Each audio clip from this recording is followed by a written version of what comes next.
Hello guys, mga Kamanoy Mechanic. Meron na akong binaklas na 4JA1 Isuzu transmission. Ang napuna namin, yung partner ko, sira yung niya, yung driving shaft gear sa loob. Yun, kung makikita nyo yun, hindi lang masyado maaninag eh. Pakailawan mo pre. Yun, yung driving shaft gear na yun, kung makikita nyo yun sa loob. Dito mo tutok.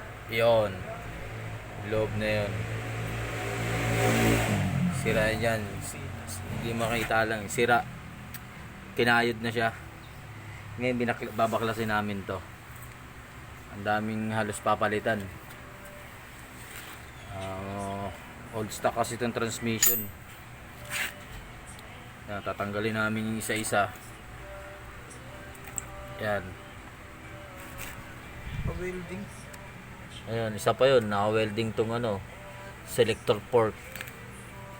Kita nyo yun guys. Ayan, may bulita siyang tatlo dito. May spring, tinanggal na namin yung spring. Tinanggal na namin. Sige, tanggalin mo isa-isa. Ngayon sa baso.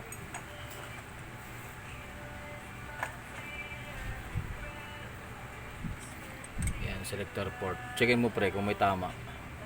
Pinaglalapatan. So far so good naman siya guys. Kasi wala naman siyang uka, gatla. Ayun, yun, yung may konti siya. Pinagbakatan siya ng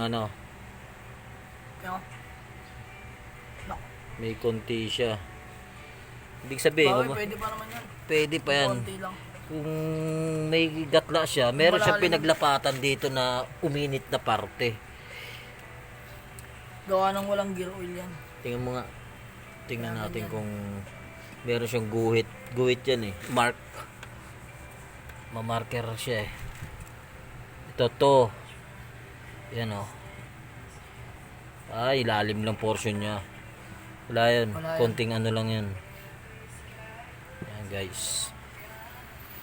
Ang problema pa, ito, naka-welding. Yan o. Parang kinonversion na lang ito eh. Naka-welding siya.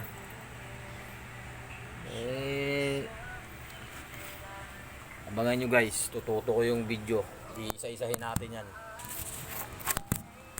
Kita nyo yun guys. Shoutout mga yung partner ko si Jade oh. Malupit yan. Loko-loko yun. Yan, dito pre, dito. Ano mga basura? Huwag mo na tayo basura. Ay! Nagkakalita ako ng I-front mo na lang. Maganda po. Na Dito kapalit tayo. na na Hindi ko yung